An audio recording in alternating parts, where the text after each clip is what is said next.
Hello students, आप सभी को नमस्कार और आप सभी का स्वागत है आज के हमारे इस साइंस के मैराथन सेशन में। तो आज के इस सेशन में हम कवर करेंगे साउंड एंड वेव यानी कि तरंग और ध्वनि। ये मैराथन क्लास रहेगी हमारी। रियलिटी बता दे रहा हूँ मैं आप लोगों को कि अगर किसी ने थ्योरी नहीं पढ़ी है इस चैप्टर की, फिर भी अगर हमारी आज की इस मैराथन क्लास को बंदा ले रहा है वो स्टूडेंट, तो रियलिटी बता रहा हूँ कि विश्वास मानिए कि उसका सारे कॉन्सेप्ट इस क्लास के माध्यम से कवर होंगे और कम से कम 50 प्लस क्वेश्चन है, 50 पूरे क्वेश्चन है, एक भी ना कम है ना एक भी ज़्यादा है, पूरे 50 क्वेश्चन हैं और उनको हम करेंगे। तो आइए हम आज के सेशन को स्टार्ट करते हैं और एक बार सब लोग जोरदार तरीके से वीडियो को लाइक कर देंगे और अगर चैनल पे नए हैं तो प्लीज़ चैनल को सब्सक्राइब जरूर करेंगे। आइए आज की हम सेशन को स्टार्ट करते हैं। क्वेश्चन नंबर 1 से ही शुरुआत करते हैं। क्वेश्चन नंबर 1 हमसे क्या कहता है? क्वेश्चन नंबर 1 हमसे कहता है कि सोनार का पूरा नाम क्या है। यहाँ से क्वेश्चन पूछे जाते हैं बहुत सोनार से, तो बहुत इंपॉर्टेंट है, तो इसलिए बहुत अच्छे और शानदार और थोड़े से इजी क्वेश्चन से हमने स्टार्ट किया है। आप लोग बताएंगे साउंड न्यूट्रलाइजेशन एंड रेंजिंग, या साउंड नेविगेशन एंड रेंजिंग, या साउंड नेविगेशन एंड रेंजिंग, या साउंड न्यूट्रलाइजेशन एंड रीचिंग। तो इसमें से 4 ऑप्शंस है, एक ऑप्शंस क्या है बिल्कुल करेक्ट है और वो आप लोगों को बताना है। गाइस, साउंड की जो सोनार की जो फुल फॉर्म होती है ना, सोनार, तो इसकी फुल फॉर्म ध्यान रखेंगे। इसकी फुल फॉर्म होती है sound navigation and ragging. Sound navigation and ragging, ये इसकी फुल फॉर्म होती है। सबसे पहले अब बात करते हैं कि इसमें क्या है। ये साउंड सोनार जो है ना, इसमें किस प्रकार की तरंगों का प्रयोग किया जाता है, तो ध्यान रखेंगे इसमें प्रयोग करते हैं हम पराश्रव्य तरंगों का। किनका भाई? पराश्रव्य तरंगों का ध्यान रखेंगे। पूछ लेता है ये सोनार किस नियम पर कार्य करता है, तो सोनार जो हमारा काम करता है प्रकाश के परावर्तन यानी कि परावर्तन के नियम पर। किस पर भाई? परावर्तन, प्रकाश के परावर्तन नहीं, परावर्तन के नियम पर। पूछ लेता है ये किस सिद्धांत पर काम करता है, तो ये सिद्धांत काम करता है प्रतिध्वनि। क्या है भाई?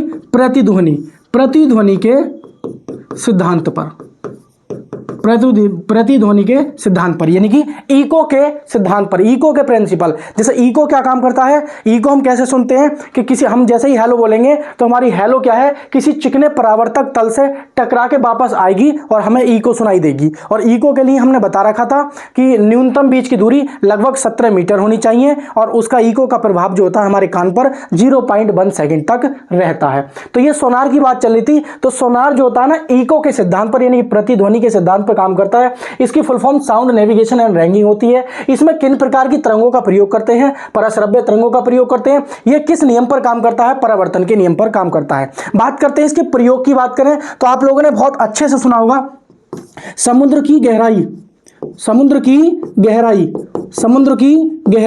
गहराई नापने में। लेकिन समुद्र की गहराई नापने में इसका प्रयोग तो करते ही करते हैं, साथ में एक बात ध्यान रखेंगे, अगर इससे फर्स्ट ऑप्शन आपको लगाना है, फर्स्ट ऑप्शन लगाना है फेदोमीटर का। किसका भाई? फेदोमीटर। अगर आपको सोनार भी दे रखा है और आपको क्या है भाई, फेदोमीटर भी दे रखा है और समुद्र की गहराई नपा रहा है आपसे, तो आप लगाएंगे फेदोमीटर। अगर आपको दोनों ये नहीं दे रखा है फेदोमीटर, तो सोनार लगाएंगे, और सोनार नहीं दे रखा है तो फेदोमीटर। तो कभी कभी 99% ऐसा ही होगा कि दोनों में से एक ही दे रखा होगा। तो जैसे आपको मान लीजिए समुद्र में कोई जहाज का पनडुब्बी का टुकड़ा टूट के गिर गया है, तो वो भी हम सोनार की सहायता से ही हम ज्ञात करते हैं। या किसी दुश्मन की पनडुब्बी का पता लगाना हो तो वो भी हम सोनार की सहायता से, या पानी की नीचे गहराई, समुद्र की गहराई, वो भी हम सोनार की सहायता से हम पता करते हैं। तो ये बात आप लोग ध्यान रखेंगे। तो साउंड नेविगेशन एंड रेंजिंग, ये तो देखो न्यूट्रलाइजेशन, ये तो होगा नहीं, साउंड नेविगेशन एंड रीजिंग लिखा हुआ है, साउंड नेविगेशन एंड रेंजिंग। तो ऑप्शन नंबर क्या हो जाएगा इस? ऑप्शन नंबर सी हमारा हो जाएगा करेक्ट। ऑप्शन नंबर क्या हो जाएगा? करेक्ट हो जाएगा बिल्कुल एकदम। आइए क्वेश्चन नंबर 2 पे चलते हैं। क्वेश्चन नंबर 2 हमसे क्या कहता है? क्वेश्चन नंबर 2 पे चलते हैं। बहुत बेहतरीन क्लास है आज की और पूरी क्लास लेनी है आप लोगों को, क्योंकि अगर देखो सिलेक्शन लेना है तो क्लासें तो पूरी लेनी पड़ेंगी, लेकिन कोशिश करेंगे इसको हम कम समय में कराया जाए ज़्यादा से ज़्यादा क्वेश्चंस। आइए क्वेश्चन नंबर 2 पे चलते हैं। क्वेश्चन नंबर 2 कहता है डैश ध्वनि तरंग की विशेषता नहीं है। ध्वनि तरंग की विशेषता नहीं है, आयाम, वेग, आवृत्ति, हर्ट्ज। तो देखो ये सारी की सारी विशेषता है। देखो आयाम भी क्या है भाई, ये ध्वनि तरंग की विशेषता है, वेग भी ध्वनि तरंग की विशेषता है, आवृत्ति भी ध्वनि तरंग की विशेषता है। लेकिन हर्ट्ज क्या है, ये हर्ट्ज आवृत्ति का मात्रक है। क्या है भाई, ये आवृत्ति का क्या है, आवृत्ति का मात्रक है, आवृत्ति का मात्रक है। मान लीजिए कोई तरंग इस प्रकार से कंपन कर रही है, इस प्रकार से और चल रही है, तो इसकी जो चाल होगी, जो तरंग की चाल होगी भाई, इसकी जो चाल, इसका एक वेग भी होगा जिस वेग से जा रही होगी, और ये जो है जितनी गहराई तक ऊपर जा रही है और जितनी गहराई तक नीचे आ रही है, इसी को हम बोलते हैं, इसको बोलते हैं आयाम। क्या बोलते हैं इसको, आयाम बोलते हैं। और आवृत्ति क्या होती है, आवृत्ति भाई आवृत्ति होती है कि एक सेकंड में कितने कंपन लगा रही है, एक सेकंड में कितने कंपन लगा रही है। ये जो तरंग है हमारी, ये जो ध्वनि तरंग है, ये एक सेकंड में कितने कंपन लगा रही है, यानी एक सेकंड में कितने चक्कर लगा रही है। तो ये होती है हमारी आवृत्ति। और हर्ट्ज क्या है, आवृत्ति का मात्रक है। और आवृत्ति का एक मात्रक और होता है, क्या होता है भाई, प्रति सेकंड। क्या होता है, प्रति सेकंड, प्रति सेकंड। क्योंकि आवृत्ति बराबर होता है 1/आवर्तकाल, क्योंकि आवर्तकाल का मात्रा होता है सेकंड, इसलिए आवृत्ति का मात्रा हो जाएगा प्रति सेकंड, प्रति सेकंड। ये बात आप लोग ध्यान रखेंगे भाई, आवृत्ति का मात्रा क्या हो जाएगा, प्रति सेकंड, क्योंकि आवर्तकाल का मात्रा क्या होता है, सेकंड होता है, इसलिए हम कहते हैं हर्ट्ज आवृत्ति का मात्रक है और प्रति सेकंड भी। तो आइए क्वेश्चन नंबर 3 पर चलते हैं। क्वेश्चन नंबर 3 हमसे क्या कहता है, क्वेश्चन नंबर 3 हमसे क्या कहता है, पढ़िए और इसका आंसर मुझे कमेंट बॉक्स में दीजिए बेहतरीन तरीके से। ध्वनि डैश के कारण उत्पन्न होती है, अपवर्तन के कारण, कंपन के कारण, प्रतिबिंब के कारण या घूर्णन के कारण। भाई ध्वनि कब उत्पन्न होती है, तो ध्वनि हमारी एक अनुदैर्घ्य तरंग है। कैसी तरंग है भाई, अनुदैर्घ्य तरंग है। और अनुदैर्घ्य के तरंग के साथ साथ कैसी तरंग है, ये यांत्रिक तरंग है। अनुदैर्घ्य के साथ साथ ये कैसी तरंग है, यांत्रिक तरंग है। तो ये कैसे फैलती है, ये कैसे उत्पन्न होती है, तो ये होती है कंपन करने से। जब क्या है, किसी माध्यम के कण क्या होते हैं भाई, कंपन करते हैं, तो उसी वक्त हमारी क्या है, ध्वनि क्या होती है, प्रोड्यूस होती है। ये बात आप सब लोग जानते हैं। आइए क्वेश्चन नंबर 4 पे चलते हैं। क्वेश्चन नंबर 4 हमसे क्या कहता है, ध्वनि की तीव्रता मापी जाती है रिएक्टर स्केल में, बिल्कुल नहीं, ये तो भूकंप की तीव्रता नापते हैं। रिएक्टर स्केल में तो भूकंप की तीव्रता नापते हैं। टेस्ला किसका मात्रक है, आप लोगों को पता है, ये बात आप लोग मुझे कमेंट बॉक्स में बताएंगे भाई। इससे जो हम नापते हैं भूकंप की तीव्रता या भूकंप की तीव्रता, ये बताएंगे टेस्ला। आप लोगों ने पढ़ रखा है, टेस्ला किसका मात्रक है, डेसिबल। और हर्ट्ज में अभी बता चुका हूं किसका है भाई, ये हर्ट्ज किसका है भाई, आवृत्ति का। आप बताएंगे डेसिबल में, किसमें भाई, डेसिबल में हम ध्वनि की क्या है भाई, जो तीव्रता है डेसिबल। इसका सिंबल क्या होता है, ये होता है डेसिबल। क्या होता है, डेसिबल होता है। आइए क्वेश्चन नंबर नेक्स्ट पे चलते हैं। क्वेश्चन नंबर 5 क्या कहता है, क्वेश्चन नंबर 5 क्या कहता है, आप लोग पढ़िए और इसका आंसर मुझे लगाइए, कमेंट बॉक्स में दीजिए जल्दी। ध्वनि तरंग की आवृत्ति मापने की मापन इकाई है। ध्वनि तरंग की आवृत्ति मापने की मापन इकाई है। तो इस बार इसने क्या पूछा है, इस बार इसने सीधा सीधा पूछ लिया आप लोगों से कि जो ध्वनि तरंग है ना, इसकी आवृत्ति का मात्रक क्या है, क्या मीटर है भाई। मीटर किसका मात्रक होता है, मीटर होता है दूरी का। क्या होता है गाइस, दूरी का। हर्ट्ज किसका होता है, ये हर्ट्ज होता है आवृत्ति का यानी कि फ्रीक्वेंसी का। न्यूटन किसका मात्रक होता है, ये बल का मात्रक क्या होता है, न्यूटन होता है। मीटर प्रति सेकंड,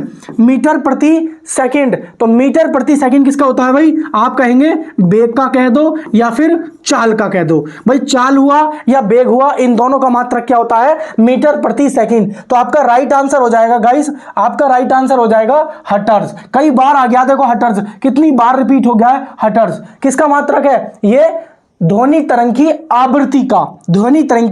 आवृत्ति का। आइए क्वेश्चन नंबर 6 पर चलते हैं। क्वेश्चन नंबर 6 क्या कहते हैं, एक बार जोरदार तरीके से सब लोग लाइक कर देंगे, और अगर चैनल पे नए हैं पहली बार तो प्लीज चैनल को सब्सक्राइब जरूर करेंगे, ठीक है। हवा में ध्वनि तरंग होती हैं, हवा में जो होती हैं ध्वनि तरंग कैसी होती हैं, मैंने अभी बोला है। अगर आप लोगों को पता है तो अच्छी बात है, और नहीं पता है तो फिर से ध्यान रखेंगे। क्या प्रवर्धित होती हैं, क्या अनुप्रस्थ होती हैं, क्या अनुदैर्घ्य होती हैं, क्या लंबी होती हैं, बताइए आप लोग। इसका राइट आंसर क्या हो जाएगा, जल्दी बताओ क्या हो जाएगा इसका राइट आंसर। आंसर। तो ध्यान रखेंगे, हवा में ध्वनि तरंगें कैसी होती हैं? अनुदैर्घ्य। तो मैंने बताया कि जो ध्वनि है वो ध्वनि कैसी है? वो अनुदैर्घ्य है। कैसी है भाई? अनुदैर्घ्य है। कैसी है? अनुदैर्घ्य है। और अनुदैर्घ्य के साथ साथ कौन सी है भाई? ये यांत्रिक है, यांत्रिक तरंग, यानी कि मैकेनिकल वेव। ये क्या है भाई? इसे बोलते हैं लॉन्गिट्यूडनल वेव और साथ साथ में है मैकेनिकल वेव। तो जो ध्वनि है वो लॉन्गिट्यूडनल वेव और मैकेनिकल वेव दोनों है। अगर बात करते हैं कि ध्वनि की चाल, अगर हम बात करते हैं ध्वनि की चाल की बात करें तो ध्वनि की चाल ध्यान रखेंगे जो निर्वात में कितनी होती है भाई? निर्वात में ध्वनि की चाल कितनी होती है? निर्वात में बताओ, निर्वात में कितनी होती है? तो निर्वात में होती है 0। अगर आप लोगों से पूछता है कि 0 डिग्री सेल्सियस पर कितनी होती है? 332 मीटर प्रति सेकंड। ये ध्यान रखेंगे। पूछ लेता है 22 डिग्री सेल्सियस पर कितनी होती है? 343 मीटर प्रति सेकंड। पूछ लेता है आसूत जल में, क्या पूछता है भाई? आसूत जल में, आसूत जल में ध्वनि की चाल, आसूत जल में ध्वनि की चाल, ध्वनि की चाल। तो ध्वनि की चाल ध्यान रखेंगे कितनी होती है? 1498 मीटर प्रति सेकंड। पूछ लेता है समुद्र में, समुद्र में किसमें भाई? समुद्र में। तो समुद्र में पूछ लेता है कि समुद्र में ध्वनि की चाल कितनी होती है? समुद्र में होती है 1531 मीटर प्रति सेकंड। तो आप लोग अच्छे से समझ गए होंगे, क्या समझ गए होंगे कि समुद्र में कितनी होती है? 1531 मीटर प्रति सेकंड। आसूत जल में ध्वनि की चाल कितनी होती है? 1498 मीटर प्रति सेकंड। आप लोगों से पूछता है निर्वात में कितनी होती है? 0, क्योंकि निर्वात में ध्वनि गमन नहीं कर सकती है, क्योंकि ध्वनि को चलने के लिए माध्यम की आवश्यकता होती है। निर्वात में प्रकाश का जो वेग होता है वो 3 × 10⁸ मीटर प्रति सेकंड होता है। जितनी भी वैद्युत चुंबकीय तरंगें होती हैं वो सारी की सारी निर्वात में 3 × 10⁸ मीटर प्रति सेकंड की चाल से चलती हैं, परंतु किसी दिए हुए माध्यम में रेडियो तरंगें सबसे अधिक तेज चलती हैं और क्या कहते हैं, गामा किरणें सबसे धीमे चलती हैं। ध्यान रखेंगे आप लोग। और अगर पूछ लेता है कि 0 डिग्री सेल्सियस पर ध्वनि का वेग कितना होता है? 332 मीटर प्रति सेकंड। पूछ लेता है 22 डिग्री सेल्सियस पर ध्वनि का वेग कितना होता है? 343 मीटर प्रति सेकंड। ये बातें आप लोग ध्यान रखोगे। तो इसका 6 का राइट आंसर क्या हो जाएगा? सी हो जाएगा भाई। 6 का राइट आंसर क्या हो जाएगा? 6 का राइट आंसर हो जाएगा सी हो जाएगा। क्वेश्चन नंबर 7 हमसे क्या कहता है कि ध्वनि का एक उपकरण है, ध्वनि डैश डैश डैश का एक उपकरण है। ध्वनि एक का उपकरण है जो सुनने की अनुभूति पैदा कराती है, जो सुनने की क्या है? अनुभूति पैदा कराती है। तो मैं बिल्कुल अभी बता चुका हूं आप लोगों को भाई, ध्वनि क्या है? ध्वनि एक यांत्रिक तरंग है, मैकेनिकल वेव है, साथ साथ में लॉन्गिट्यूडनल वेव है। तो ध्वनि क्या है भाई? एक मैकेनिकल वेव है, यानी कि यांत्रिक ऊर्जा है, यांत्रिक एक प्रकार की ऊर्जा है। यह कह सकते हैं हम क्या है भाई? यांत्रिक तरंग है। क्या है भाई? यांत्रिक तरंग है या यांत्रिक ऊर्जा है, आप लोग कह सकते हैं इसको। राइट आंसर ये हो जाएगा, कंपन ऊर्जा नहीं बोलेंगे इसको। क्वेश्चन नंबर 8 का क्या हो जाएगा? क्वेश्चन नंबर 8 देखो, क्लास यहां से फुल एचडी में जा रही है, आप लोग अपनी सेटिंग करके प्लीज वीडियो की क्वालिटी सही कर लेना। और दूसरी बात ध्यान रखेंगे, ये पूरी की पूरी जो पीडीएफ है ये टेलीग्राम चैनल पे मिल जाएगी। आप कहोगे टेलीग्राम चैनल का लिंक कहां है? डिस्क्रिप्शन में सारा का सारा लिंक दे रखा है, आप जाके टेलीग्राम चैनल को ज्वाइन कर सकते हैं और इसकी पीडीएफ आपको टेलीग्राम चैनल पर बिल्कुल मिल जाएगी। आइए आगे चलते हैं। जब ध्वनि हवा के माध्यम से गुजरती है, जब ध्वनि हवा के माध्यम से गुजरती है तो हवा के कण कैसे कंपन करते हैं? तरंग प्रसार की दिशा में कंपन करते हैं या कंपन नहीं करते हैं, या कंपन करते हैं लेकिन किसी निश्चित दिशा में नहीं करते हैं, या तरंग प्रसार की दिशा के लंबवत कंपन करते हैं। जब ध्वनि, तो ध्वनि कैसी तरंग है भाई? भाई ध्वनि कैसी तरंग है? ध्वनि हमारी है एक प्रकार की अनुदैर्घ्य तरंग है। तो अनुदैर्घ्य तरंगें वे होती हैं जिसमें क्या है भाई? जिसमें तरंग प्रसार की दिशा में क्या होता है? कंपन होता है। तरंग प्रसार की दिशा में कंपन होता है। इस प्रकार से वो पैरेलल कंपन करते हैं। अनुदैर्घ्य तरंग में क्या होते हैं? माध्यम के कण समांतर कंपन करते हैं। तो अनुप्रस्थ तरंगों में, अनुप्रस्थ तरंगों में लंबवत कंपन करते हैं, और अनुप्रस्थ तरंगों में श्रृंग और क्रस्ट, श्रृंग और क्रस्ट जिसे बोलते हैं, क्या बोलते हैं भाई? श्रृंग और गर्त, श्रृंग और गर्त का निर्माण होता है। और अनुदैर्घ्य तरंगों में क्या होता है? संपीड़न और बर्लन का निर्माण होता है। तो अनुदैर्घ्य में जो अनुदैर्घ्य तरंगों में जो कण, माध्यम के कण होते हैं वो समांतर कंपन करते हैं तरंग की दिशा में, और इसमें क्या होता है? संपीड़न और बर्लन का निर्माण होता है। ये बात आप ध्यान रखेंगे। तो इसका राइट आंसर क्या हो जाएगा? 8वें का राइट आंसर हो जाएगा ए, बिल्कुल क्या हो जाएगा? करेक्ट आंसर हो जाए। पूछ रहा है कि क्वेश्चन नंबर 9 कि ध्वनि की पिच इसकी किस चीज पर निर्भर करती है? लय पर, आयाम पर, तीव्रता पर, आवृत्ति पर। भाई ध्वनि की जो पिच होती है ना, इस पिच को हम बोलते हैं तारत्व। क्या बोलते हैं इसको? हम बोलते हैं तारत्व। इसको बोलते हैं हम तारत्व। तारत्व। तो एक बात ध्यान रखेंगे, जो तारत्व होता है ये आवृत्ति पर निर्भर करता है। किस पर निर्भर करता है भाई? आवृत्ति पर। अगर मान लीजिए, अगर किसी व्यक्ति की मान लीजिए साउंड की आवाज यानी कि आवृत्ति, अगर आवृत्ति फ्रीक्वेंसी ज्यादा है तो उसका तारत्व कैसा होगा भाई? तारत्व कैसा होगा? ये भी ज्यादा होगा। और जब आवृत्ति ज्यादा है, तारत्व है, तो आवाज कैसी होगी? कम गूंजेगी। क्या हो जाएगी भाई? कम गूंजेगी। और कम गूंजने वाली आवाज किसकी होती है?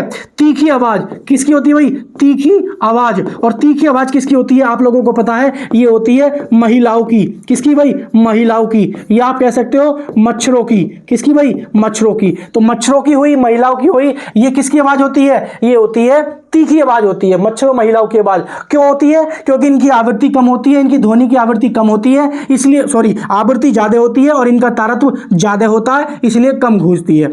दूसरी बात ध्यान रखेंगे, अगर आवृत्ति कम हो तो तारत्व कैसा हो जाएगा भाई? तारत्व हो जाएगा कम हो जाएगा। और जब तारत्व आवृत्ति कम का मतलब ये हुआ कि 1 सेकंड में कम चक्कर लगा रही है आराम से, तो आवाज जब लंबी खींचेगी तो ज्यादा गूंजेगी। क्या हो जाएगा भाई? ज्यादा गूंजेगी। और जब ज्यादा गूंजेगी तो आवाज कैसी होगी? मोटी आवाज की होगी भाई, मोटी आवाज। और मोटी आवाज किसकी होती है? पुरुषों की। किसकी होती है भाई? पुरुषों की आवाज, पुरुषों की। और साथ में ध्यान रखेंगे शोर की आवाज, शोर। तो पुरुषों की आवाज या शोर की आवाज कैसी होती है? मोटी होती है, ज्यादा गूंजेगी, मोटी आवाज होगी, क्योंकि तारत्व कम है और आवृत्ति कम है। तो ध्वनि जो पिच है, तारत्व है, तो वो किस पर निर्भर करता है? आवृत्ति पर, ना कि तीव्रता पर, ना आयाम पर। जो हमारा प्रबलता होती है, प्रबलता किस पर निर्भर करती है? प्रबलता निर्भर करती है आयाम पर। प्रबलता करती है किस पर? आयाम पर। क्या करती है भाई? प्रबलता। ध्यान रखेंगे, जो प्रबलता है ना, प्रबलता वो किस पर निर्भर करती है? आयाम पर। और तीव्रता लाउडनेस। ठीक है, आइए आगे चलते हैं, क्वेश्चन नंबर 10 पे चलते हैं। क्वेश्चन नंबर 10 हमसे क्या कहता है? ध्वनि वायु में गमन करती है यदि माध्यम के कारण एक स्थान से दूसरे स्थान पर गमन कर रहे हो। वायुमंडल में आर्द्रता ना हो, तो वायुमंडल में जब आर्द्रता ना होगी तो ध्वनि गमन नहीं कर पाएगी। ठीक है, ये ध्यान रखेंगे।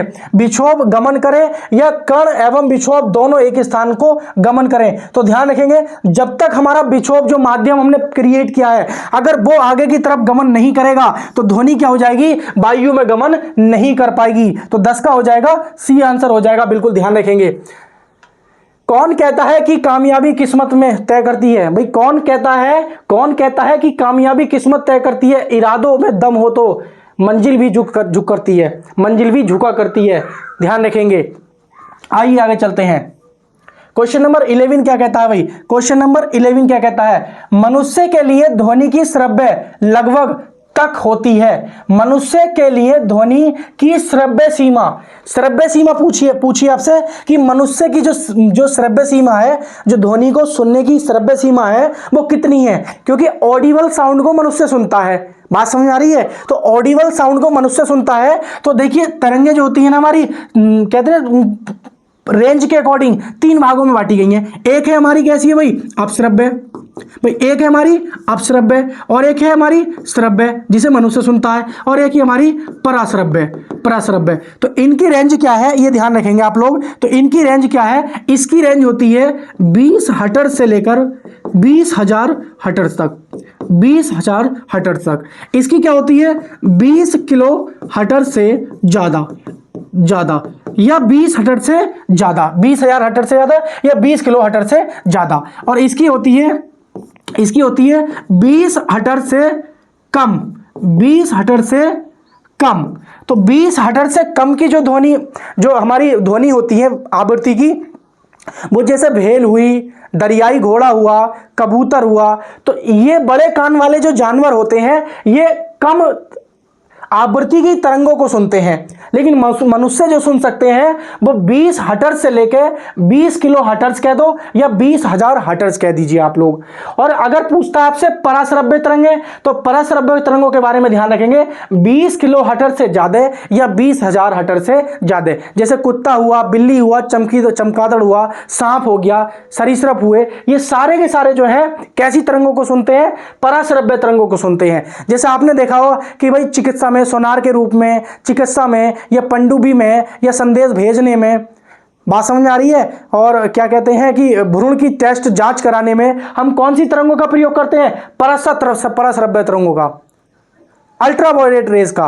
अभी हमने देखा सोनार के बारे में जाना, तो सोनार में कौन सी तरंगों का प्रयोग करते हैं? पराश्रव्य तरंगों को, जिनकी तरंग दैर्घ्य कितनी होती है? 20 किलो हर्ट्ज से ज्यादा होती है। तो इसका राइट आंसर क्या होगा भाई? मनुष्य के लिए 20 हर्ट्ज से 2000 हर्ट्ज के बीच में, या 20 हर्ट्ज से 200 हर्ट्ज के बीच में, या 20 हर्ट्ज से 20,000 हर्ट्ज के बीच में। तो इसका राइट आंसर क्या हो जाएगा? इसका राइट आंसर हो जाएगा option number C, option number C. आगे चलते हैं, क्वेश्चन नंबर 12 पे चलते हैं। क्वेश्चन नंबर 12 हमसे क्या कहता है? क्वेश्चन नंबर 12 हमसे ये कहता है कि ध्वनि तरंगे होती हैं, विद्युत चुंबकीय तरंगे होती हैं, या अनुप्रस्थ या ट्रांसवर्स वेव, क्योंकि इंग्लिश में ट्रांसवर्स बोलते हैं, और सुपर या यांत्रिक। तो मैंने आपको पूरी अच्छी तरीके से बता दिया है कि जो ध्वनि तरंगे होती हैं, ये ध्वनि तरंगे कैसी होती हैं? ये हमारी होती हैं यांत्रिक। कैसी होती है भाई? यांत्रिक। यांत्रिक तरंगे प्लस अनुदैर्घ्य तरंगे, ये दोनों शब्द ऐसे हैं जो अपने पूरे तरह से ध्यान में बैठा लो कि लॉन्गिट्यूडनल वेव और मैकेनिकल वेव दोनों होती है ध्वनि तरंगे। तो ऑप्शन में दे रखा है हमारे पास चौथा ऑप्शन, यांत्रिक यानी कि मैकेनिकल वेव। तो राइट आंसर क्या हो जाएगा हमारा? चौथा हो जाएगा। जोरदार तरीके से लाइक कर देंगे सब लोग एक बार। अगर अभी तक आप लोगों ने लाइक नहीं किया है तो प्लीज लाइक और कमेंट में हमें इनके आंसर जरूर देने हैं। क्वेश्चन नंबर 13, ध्वनि तरंग का आयाम किस पर निर्भर करता है? ध्वनि तरंग का जो आयाम है वो किस पर निर्भर करता है? वस्तु के तापमान पर, वस्तु की सामग्री पर, या वस्तु की गुणवत्ता पर, या वस्तु की कंपन को करने के लिए। तो मैंने अभी बताया है, बस फर्क ये है कि इसमें क्या है कि थोड़ा सा ऑप्शन थोड़ा सा घुमा के दे रखा है। देखो, ध्वनि की गुणवत्ता को हम बोलते हैं प्रबलता। क्या बोलते हैं? प्रबलता। और मैंने आपको बताया इसको हम बोलते हैं लाउडनेस। Loudness, loudness. तो आप लोग ध्यान रखेंगे कि प्रबलता जो होती है ना, प्रबलता ये समानुपाती होती है किसके? आयाम पर। या आप ये कह सकते हैं कि आयाम पर निर्भर करती है, यानी कि लाउडनेस जो होती है, लाउडनेस ये समानुपाती होती है आयाम के वर्ग के समानुपाती, यानी कि आयाम के वर्ग के समानुपाती होती है लाउडनेस।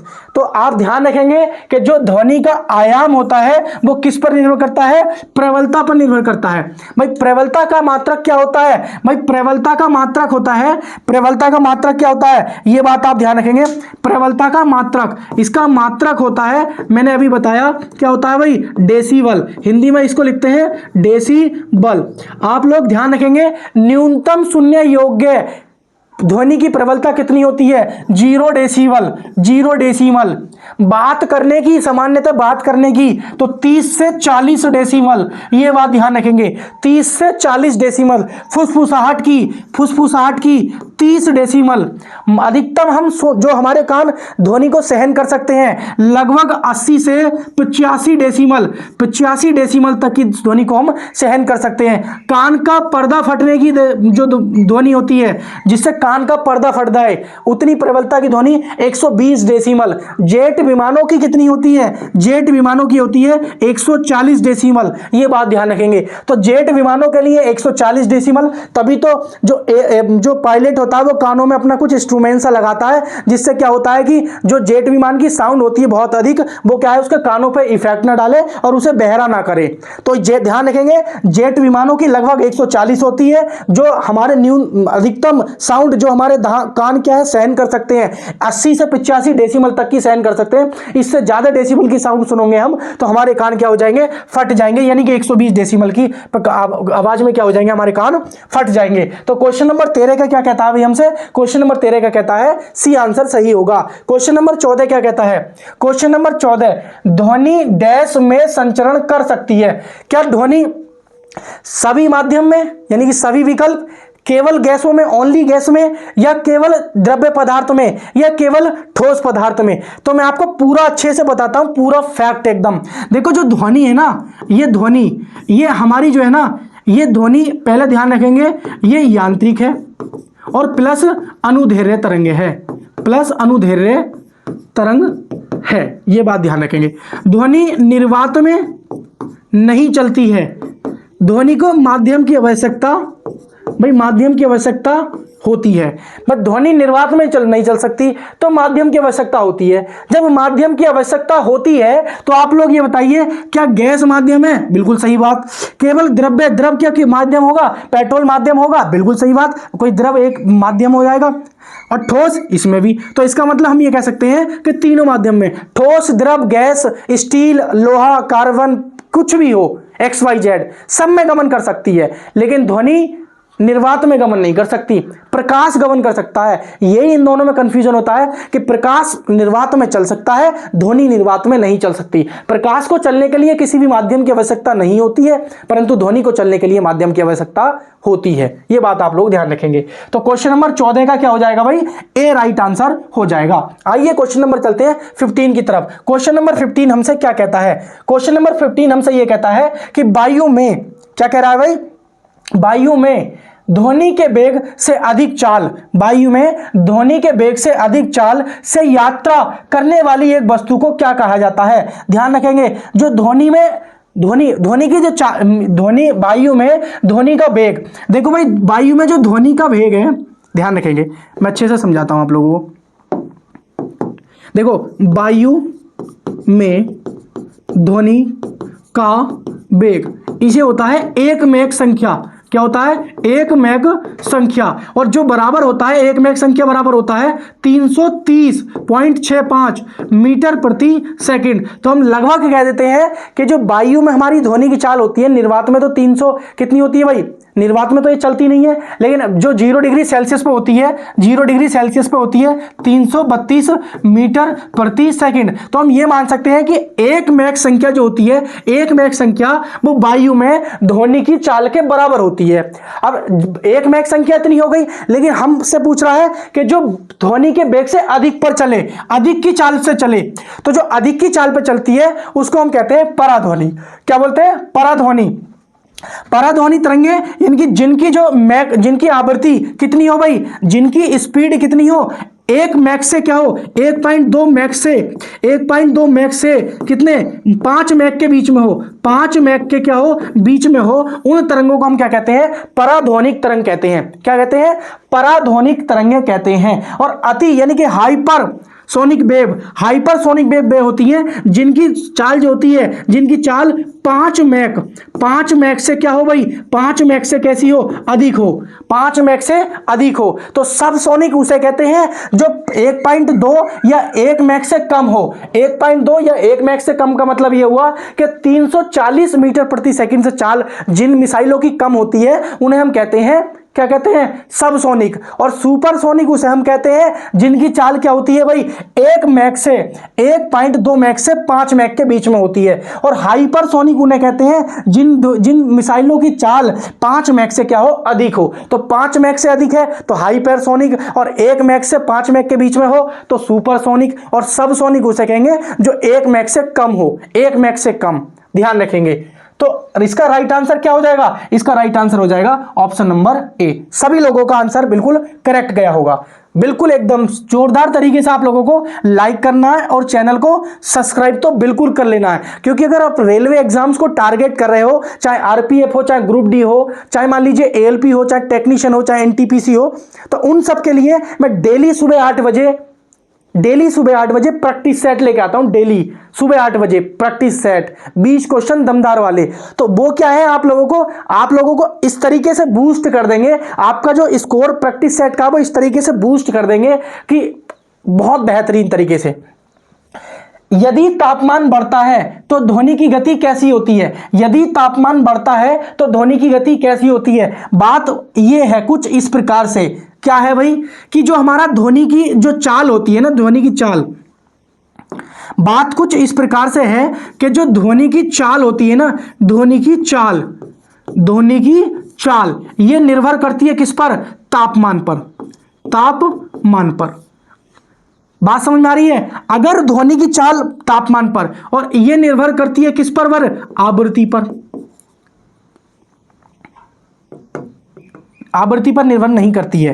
देखो ये ध्वनि की चाल जो होती है आर्द्रता पर निर्भर करती है, घनत्व पर निर्भर करती है, तापमान पर निर्भर करती है, और साथ ही साथ दाब और आवृत्ति पर निर्भर नहीं करती है। तो ये ध्वनि की चाल जो है ना, हमारी ध्वनि की चाल, ये बात ध्यान रखेंगे, ध्वनि की चाल दाब या फिर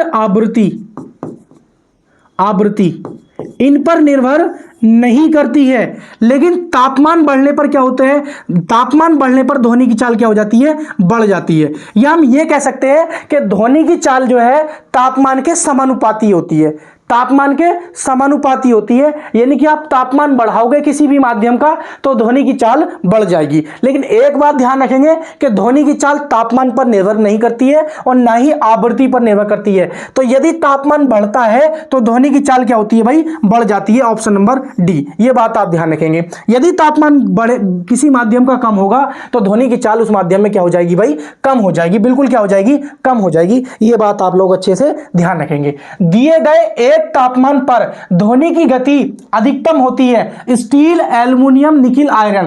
तो आप लोग नॉर्मली तो यही समझते हैं कि भाई जिसका मेल्टिंग पॉइंट हाई होगा उसी माध्यम में क्या होगी, हमारी ध्वनि की चाल अधिक होगी। या आप इस तरीके से पढ़ते हैं कि जिस माध्यम का घनत्व क्या होगा, ज्यादा होगा, वही हमारी ध्वनि की चाल क्या होगी, उस माध्यम में अधिकतम होगी। तो ध्यान रखेंगे एल्युमिनियम में, कभी भी स्टील और निकिल, आयरन, तो इन दोनों में तो ये तो है नहीं, ये तो कम कठोर है, इनका घनत्व कम है। लेकिन स्टील और एल्युमिनियम में अगर कंपेयर करेंगे तो ध्यान रखेंगे एल्युमिनियम में क्या होती है, हमारी जो ध्वनि की चाल होती है वो सर्वाधिक होती है। ये स्टील और एल्युमिनियम में कंफ्यूजन होता है, ये बात आप लोग ध्यान रखेंगे। एल्युमिनियम में क्यों होती है ये आप जाके मेरी थ्योरी क्लास से देख सकते हो, उसमें आप लोगों को समझा दिया जाएगा, ठीक है। नहीं, ध्वनि का तारत्व किस पर निर्भर करता है, ध्वनि का तारत्व यानी कि पिच। भाई ध्वनि का तारत्व यानी कि पिच, तो पिच मैंने बताया कि PITCH यानी कि तारत्व। तो तारत्व किस पर निर्भर करता है, तारत्व निर्भर करता है किस पर भाई,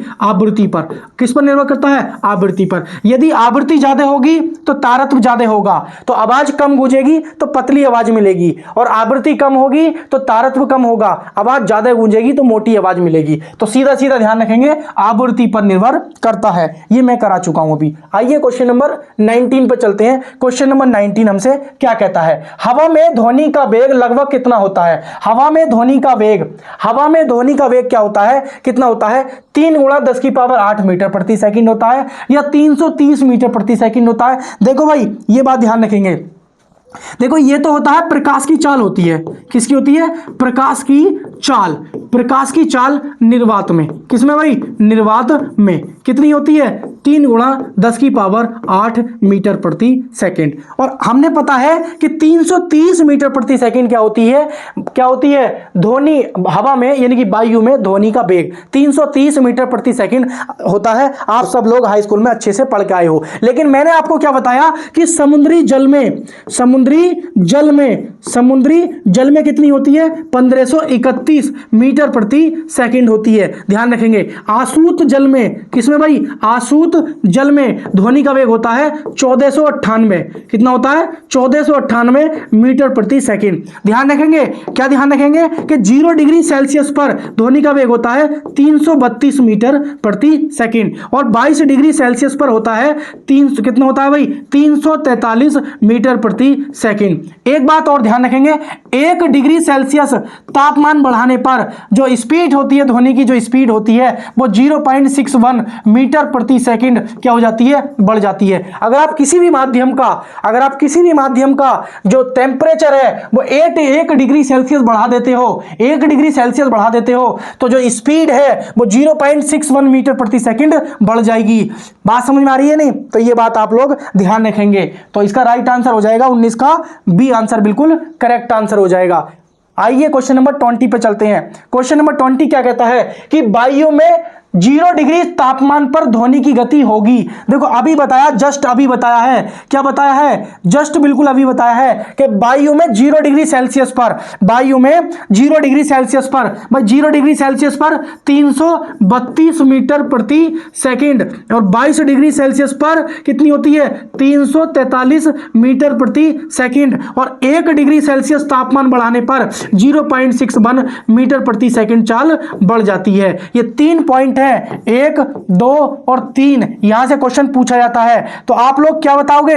आप लोग बताओगे 331 मीटर प्रति सेकंड, 330 ये नहीं हो सकता, 330 ये 330 मीटर सेकंड ये तो है ही नहीं, मात्रक गलत है, ये भी नहीं है। तो राइट आंसर क्या हो जाएगा? ये हो जाएगा ऑप्शन नंबर ए, क्योंकि आपको कितना दे रखा है 0 डिग्री सेल्सियस पर 332, ऑप्शन में दे रखा 331। देखो 330 तो होगा नहीं, क्योंकि इससे बेटर तो आप ये लगाओगे, और ये इन दोनों की तो मात्रक ही गलत है, तो ये तो वैसे भी नहीं होंगे। आइए क्वेश्चन नंबर 21 पे चलते हैं। क्वेश्चन नंबर 21 हमसे क्या कहता है?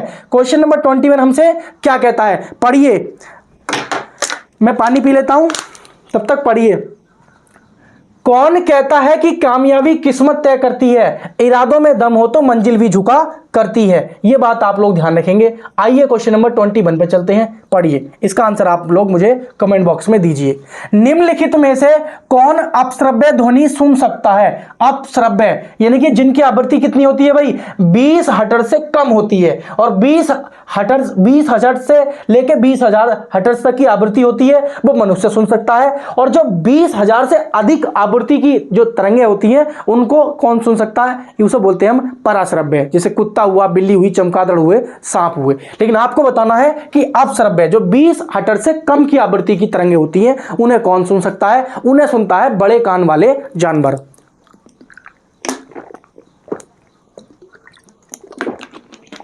भाई उन्हें कौन सुनता है? उन्हें सुनता है बड़े कान वाले जानवर। तो कुत्ता, चमगादड़, देखो समझो, देखो कुत्ता और चमगादड़ सुनते हैं पराश्रव्य, और इनकी आवृत्ति कितनी होती है? 20 किलो हर्ट्ज से ज्यादा, 20 किलो हर्ट्ज से ज्यादा, ठीक है, उन्हें बोलते हैं पराश्रव्य तरंगे। और जो गेंडा होता है ना, गेंडा, ये सुनता है अपश्रव्य, किंतु सुनता है अपश्रव्य, और इनकी तरंगे होती है, इनकी तरंग दैर्घ्य जिनकी आवृत्ति होती है 20 हर्ट्ज से कम, 20 हर्ट्ज से कम। और ये मनुष्य कौन सुनता है भाई? श्रव्य तरंगे। किन्हें भाई? श्रव्य तरंगों को। इनकी जो आवृत्ति, इनकी आवृत्ति कितनी होती है? 20 हर्ट्ज से 20 किलो हर्ट्ज, या कह सकते हैं 20 हर्ट्ज से 20,000 हर्ट्ज।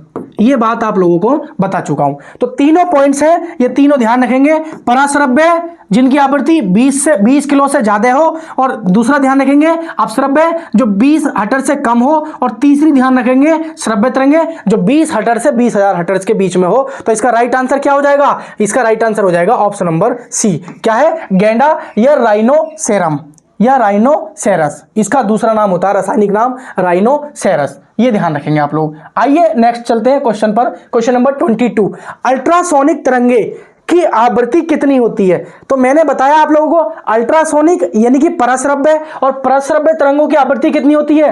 20,000 से ज्यादा होती है भाई। तो 20 हर्ट्ज से 20 किलो हर्ट्ज, तो ये तो मनुष्य सुनता है। 20 हर्ट्ज से कम ये अपश्रव्य हो जाएंगी, 20 किलो हर्ट्ज से ज्यादा ये हमारा बिल्कुल सही उत्तर हो जाएगा। ये हमारा बिल्कुल क्या हो जाएगा भाई? सी ऑप्शन बिल्कुल करेक्ट हो जाएगा। आइए क्वेश्चन नंबर चलते हैं, क्वेश्चन नंबर 23 पर। क्वेश्चन नंबर 23 क्या कहता है? क्वेश्चन नंबर 23 ये कहता है हमसे कि लगातार एकाधिक के कारण प्रतिध्वनियों को एक से अधिक बार सुना जा सकता है, विरलन के माध्यम से, परावर्तन के माध्यम से, या अपवर्तन के माध्यम से, या फिर किसके माध्यम से? विवर्तन के माध्यम से। तो ध्यान रखेंगे परावर्तन के माध्यम से। देखो प्रतिध्वनि को हम बोलते हैं इको, क्या बोलते हैं इसको? इको। और मैंने इको के लिए बताया था कि मान लीजिए ये पहाड़ है, ये मान लो पहाड़ है, कोई क्या है भाई? ये पहाड़ है, और यहां पे मान लीजिए कोई चिंटू है, ये चिंटू है, ये खड़ा है चिंटू, ठीक है। अब ये इधर से क्या कह रहा है? ये इधर से हेलो कह रहा है, ये इधर से हेलो कह रहा है, हेलो। और जैसे इसने हेलो कहा तो इस तल से, परावर्तक तल से टकराकर वापस इसके कानों में क्या आएगी? हेलो सुनाई देगी, हेलो सुनाई देगी। तो इसी को हम क्या बोल देते हैं? इसी को हम बोल देते हैं प्रतिध्वनि। क्या बोलते हैं इसको? प्रतिध्वनि। प्रतिध्वनि के प्रतिध्वनि सुनाई देती है, ECHO, इको बोलते हैं, इंग्लिश में क्या बोलते हैं? इको। और आपको पता है कि इको का जो प्रभाव रहता है हमारे कान पर 0.1 सेकंड तक रहता है। अगर इसके बीच की दूरी पूछी जाए कि श्रोता और परावर्तक तल के बीच की दूरी जो होनी चाहिए वो 17.2 मीटर, या कहीं 16.8 भी होता है, कहीं 17 भी होता है, तो आप लोग समझ जाएंगे। अप्रोक्स में जो आपका आंसर सही मैच खा रहा होगा वो लगाएंगे। तो 16.8 17.8 या 17 या 17.2 मीटर होता है। बात समझ में आ रही नहीं आ रही है? तो आप लोग ध्यान रखेंगे कि परावर्तक तल और परावर्तक स्रोता के बीच की दूरी कितनी होती है, 17.2 मीटर। और इको का प्रभाव हमारे कान पर कब तक रहता है, 0.1 सेकंड तक। जैसे कि मैं आपको बोल रहा हूं हेलो, तो हेलो कम से कम 1/10 सेकंड या 0.1 सेकंड का अगर अंतराल नहीं होगा ना, मैं हेलो हेलो हेलो बोल दूं और फिर मैं हेलो हेलो, तो आप लोग क्या है कि मेरी साउंड अच्छे से सुन नहीं पाएंगे। तो किसी व्यक्ति से आप वार्तालाप कर रहे हो और वो आपके सामने बोल रहा है और आप लोग सुन रहे हो, तो उसकी जो ध्वनि निकल रही है ना, उसकी जो ध्वनि, उसके बीच में क्या है, हर एक शब्द के बीच में, यानी कि हर एक अक्षर या शब्द के बीच में कम से कम 0.1 सेकंड या 1/10 सेकंड का अंतराल होना आवश्यक है, तभी उसकी बात आप अच्छे से सुन सकते हो। अगर 0.1 सेकंड का अंतराल अगर नहीं होगा तो आप उसकी बातों को अच्छे से समझ नहीं पाओगे। कहोगे क्या कह रहे हो भाई साहब, ठीक से बोलो जरा। मैं आपसे बोलूं 1 2 3 4 5, आपके माइंड में जो मेरी बात सुन रहे हो उसका प्रभाव 0.1 सेकंड तक रह रहा है, इसीलिए आप मेरी बातों को पूरा ध्यान से सुन रहे हो। लेकिन मैं बोल दूं 1 2 3 4 5, तो आप क्या है, मैंने एक 0.1 सेकंड का भी गैप नहीं लिया और आप मेरी जो गिनती की मैंने वो सुन ही नहीं पाए। तो ये बात तो हो गई किसकी भाई, प्रतिध्वनि की। तो प्रतिध्वनि का जो ये होता है, ये किस पर काम करता है, ये काम करता है प्रकाश के, सॉरी, परावर्तन के नियम पर। किस पर भाई, परावर्तन के नियम पर, परावर्तन के नियम पर। तो परावर्तन के नियम के अनुसार ही हम क्या है, इको यानी प्रतिध्वनि को बार बार सुन सकते हैं, बार बार सुन सकते हैं। किसके किसके द्वारा, परावर्तन के नियम के द्वारा। क्वेश्चन नंबर 24, क्वेश्चन नंबर 24 हमसे क्या कहता है, क्वेश्चन नंबर 24 कहता है कि 25 डिग्री सेल्सियस पर विभिन्न माध्यमों की ध्वनि की चाल के बारे में निम्नलिखित में से कौन सा कथन सही है। इस प्रकार के रेलवे में अब क्वेश्चन पूछे जा रहे हैं। ये ऑप्शन दे रखा है कि वायु में ध्वनि की चाल 346 मीटर प्रति सेकंड होती है और आसूत जल में ध्वनि की चाल 1498 मीटर प्रति सेकंड होती है। तो मैंने अभी बताया है कि आसूत जल में जो है ध्वनि की चाल कितनी होती है, 25 डिग्री सेल्सियस पर 1498 मीटर प्रति सेकंड होती है। लेकिन एक बात करो कि वायु में ध्वनि की चाल क्या 346 मीटर प्रति सेकंड होगी, वो भी 25 डिग्री सेल्सियस पर। तो आप देखो 0 डिग्री सेल्सियस पर तो तापमान होता है 332 मीटर प्रति सेकंड। लेकिन एक बात आप लोग ध्यान रखो कि 1 डिग्री सेल्सियस तापमान बढ़ाने पर हमारी जो चाल होती है वो कितनी बढ़ जाती है, ध्वनि की चाल इतनी मीटर प्रति सेकंड बढ़ जाती है। बढ़ जाती है नहीं बढ़ जाती है? जब इतनी बढ़ जाती है आप लोग बताओ तो 22 पर कितनी है भाई, इतनी है, सॉरी 0 डिग्री सेल्सियस पर इतनी, और 22 डिग्री सेल्सियस पर कितनी होती है भाई, 22 डिग्री सेल्सियस पर होती है 343 मीटर प्रति सेकंड। ठीक है, कोई दिक्कत नहीं। 22 डिग्री सेल्सियस पर इतनी है, तो आप ये बताओ अगर 1 डिग्री सेल्सियस बढ़ाने पर इतनी बढ़ती है तो आप 22 डिग्री सेल्सियस पर 25 लाना चाहते हो तो 3 बढ़ाना पड़ेगा। तो 3 से आप इधर गुणा कर दीजिए और 3 से आप इधर गुणा कर दीजिए, और जब 3 से इधर गुणा करोगे तो कितना हो जाएगा, 3 ही करना 3 और 6 18, यानी कि 1.83 मीटर प्रति सेकंड बढ़ जाएगी। और इसमें 1.83 मीटर प्रति सेकंड चाल जोड़ोगे तो कितनी बनकर आ जाएगी, 25 डिग्री सेल्सियस पर बनकर आ जाएगी, ये बनकर आ जाएगी लगभग 344.83 मीटर प्रति सेकंड। तो क्या ये बिल्कुल एग्जैक्ट मैच खा रही है कि वायु में ध्वनि की चाल 346 हो जाएगी? भाई ये तो 45 भी नहीं हुई पूरी और यहां बात कर रहा है 46 की। तो इसका मतलब क्या हो जाएगा, ऑप्शन नंबर ए गलत हो जाएगा, ऑप्शन नंबर बी सही हो जाएगा। तो केवल बी सही है, केवल बी सही है, ये बात ध्यान रखेंगे। क्योंकि हम बता चुके हैं आप लोगों को कि 1 डिग्री सेल्सियस तापमान बढ़ाने पर जो ध्वनि की चाल होती है 0.61 मीटर प्रति सेकंड बढ़ जाती है। और आप लोगों को यह भी बताया है मैंने कि तापमान के बढ़ने पर ध्वनि की चाल बढ़ती है। दोनों ही बातें बता दी है मैंने, इतने बेहतरीन तरीके से तुमको मिलेगा नहीं, ये रियलिटी बता रहे हैं हम तुमसे। अगर आप यहां तक जुड़े हो तो पूरी क्लास तक बने रहना है आप लोगों को, बहुत आनंद आने वाला है। जो ध्वनि वाला जो चैप्टर है जहां से एग्जाम में क्वेश्चन पूछे जाते हैं वो बेहतरीन तरीके से क्लियर हो जाएगा। और आप लोगों को ये बता दूं, आप थ्योरी अगर पढ़ना चाहते हो मेरे से तो प्लीज प्लेलिस्ट में जाके देखें, मैं पूरी फिजिक्स ऑलरेडी पढ़ा चुका हूं, कुछ चैप्टर बाकी रह गए हैं। तो ध्वनि की दृढ़ता जो दोहरे प्रतिबिंब का परिमाण होती है इसे क्या कहा जाता है? देखो दोहरे प्रतिबिंब का परिमाण का मतलब हुआ कि इको, क्या हुआ भाई, इको यानी कि प्रतिध्वनि, प्रतिध्वनि यानी कि इको। तो इको प्रतिबिंब या गूंज या विरलीकरण या प्रतिध्वनि। तो ये क्या हो जाएगा, हमारा राइट आंसर हो जाएगा प्रतिध्वनि। भाई दोहरा प्रतिबिंब मतलब ई को सुन रहे हो आप, आपकी जो हेलो है वो परावर्तक तल पर टकरा रही है और वापस आ रही है, फिर से टकरा रही है और फिर वापस आ रही है। तो ये किस सिद्धांत पे काम, किसके नियम पर काम करती है, परावर्तन के नियम पर। बात समझ में आ रही नहीं, किसके, परावर्तन के नियम। तो ध्वनि की जो दृढ़ता है, जो दोहरे प्रतिबिंब का परिमाण होती है, उसे क्या कहा जाता है, उसे कहा जाता है प्रतिध्वनि, उसे हम कहते हैं इको। क्वेश्चन नंबर 26 हमसे क्या कहता है, क्वेश्चन नंबर 26 हमसे क्या कहता है, इसका आंसर आप मुझे कमेंट बॉक्स में बताएंगे। एक तरंग के गर्त की गहराई को क्या कहा जाता है, आवृत्ति, विस्थापन या परिमाण या आयाम। तो ये बात आप लोग ध्यान रखेंगे। एक तरंग की, भाई आवृत्ति किसे कहते हैं, एक सेकंड में चक्रों की संख्या, एक सेकंड में चक्रों की संख्या को हम क्या कहते हैं, आयाम कहते हैं। विस्थापन क्या कहते हैं, विस्थापन एक सदिश राशि है। कैसी राशि है भाई, सदिश राशि है। और ये क्या है, ये दूरी है एक प्रकार की। परिमाण अलग हो गया, आयाम इसका राइट आंसर हो जाएगा। जैसे मान लीजिए ये हमारी क्या है भाई, ये कोई तरंग है और ये है हमारी अनुप्रस्थ तरंग, और ये इस प्रकार से क्या है भाई, ये गमन कर रही है इसमें, और ये हमने ले लिया टी समय।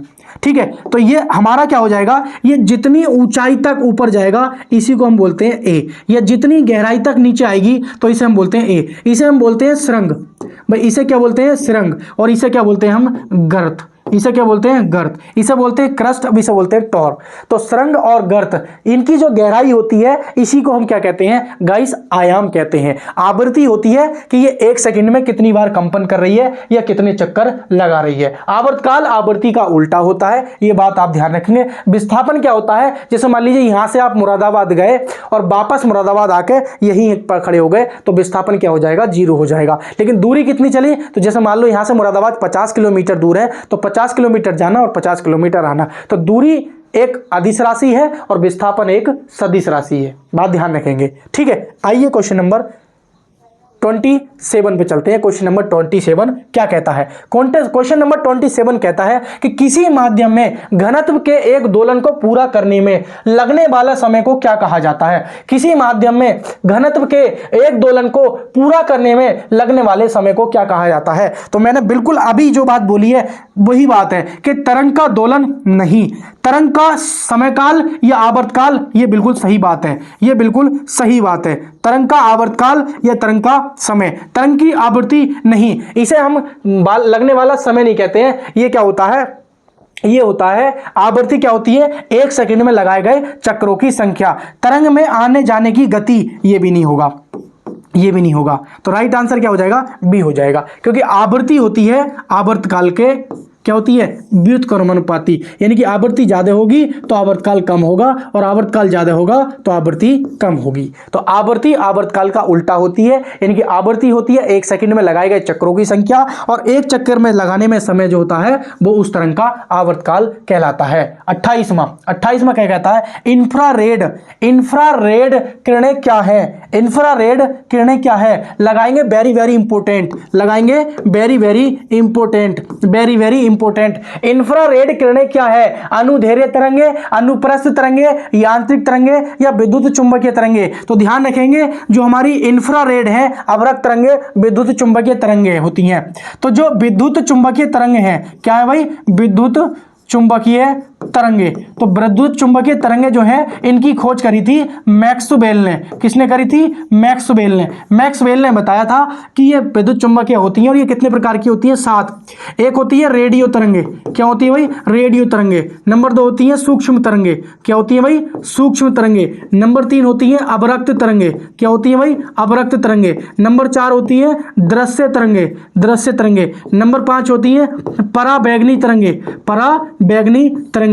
नंबर 6 में होती है एक्सरे, क्या होती है भाई, एक्सरे। और नंबर 7 में होती है गामा रे रेस। तो ये बात आप लोग अच्छे से ध्यान रखेंगे। क्या ध्यान रखेंगे कि रेडियो तरंगों की जो खोज की थी वो किसने करी थी भाई, रेडियो तरंगों की खोज की थी हटर्स ने। किसने भाई, हटर्स ने। या कहीं कहीं इसका मार्कोनी आ जाता है, क्या भाई, मार्कोनी। इसकी खोज करी थी जेसी बोस, यानी जगदीश चंद्र बोस, नहीं तो इसके नाम के आगे भी मार्कोनी आ जाता है, ये ध्यान रखेंगे। तो पहला नंबर आप इसे दोगे, पहला नंबर इसमें इसे दोगे। अवरक्त तरंगों की खोज किसने की थी, हर्सेल ने की थी। किसने की थी, थी? हर्शेल। तो हर्शेल नाम के एक वैज्ञानिक थे, उन्होंने यह क्या है, अवरक्त तरंगों यानी कि अवरक्त तरंगों की खोज की थी। दृश्य प्रकाश किसने बताया था? कि न्यूटन साहब ने बताया था कि दृश्य प्रकाश 7 रंगों से मिलकर बना होता है। परावैंगनी किरणों की खोज की थी जॉन रिटन ने। किसने भाई? जॉन रिटन ने। और एक्स किरणों की खोज करी थी जॉन रोंटजन ने। किसने भाई? रोंटजन ने। और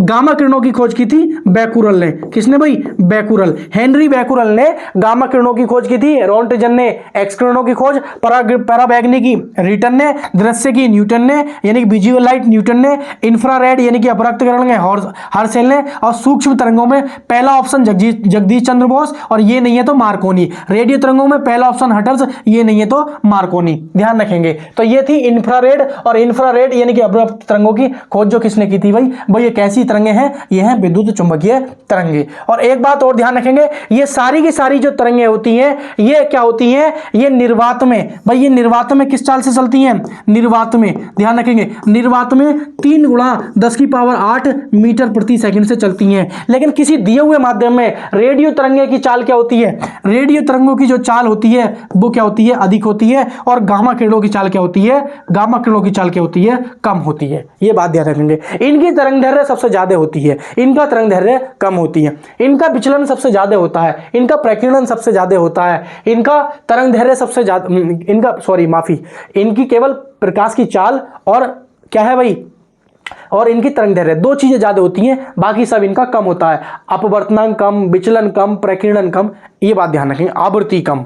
ठीक है, आइए हम आगे चलते हैं क्वेश्चन नंबर 29 की तरफ। क्वेश्चन नंबर 29 हमसे क्या कहता है? 29 हमसे क्या कहता है कि स्पष्ट प्रतिध्वनि सुनने के लिए मूल ध्वनि तथा परिवर्तित ध्वनि के बीच कम से कम समयांतराल होना चाहिए। तो मैंने अभी बताया था कि मान लीजिए ये पहाड़ है भाई, ये क्या है हमारा? ये पहाड़ है, और ये क्या है हमारा? कोई व्यक्ति है ये, और ये इसके कान है, इसके कान है, और ये क्या काम करता है? ये बोलता है हेलो, ये बोलता है हेलो। क्या बोलता है? हेलो, हेलो बोलता है, और इसका हेलो इधर से सुनाई आ जाता है। तो अगर ये कब आएगा, ई को कब सुनाई देगी? ये प्रतिध्वनि की बात कर रहा है कि जब हम हेलो बोल रहे हैं तो किसी परावर्तक तल से टकराकर हमारी आवाज सुनाई दे जाए, तो वो तब होगी जब उनके बीच की दूरी कितनी हो? 17.2 मीटर हो। तो कहीं कहीं या फिर लिख लेंगे 17 मीटर, या कहीं कहीं लिख दोगे 16.8 मीटर। तो इन तीनों में से कुछ भी मिल जाए तो समझ जाना है यही पूछ रहा है। और इसका प्रभाव कितने सेकंड तक रहना चाहिए?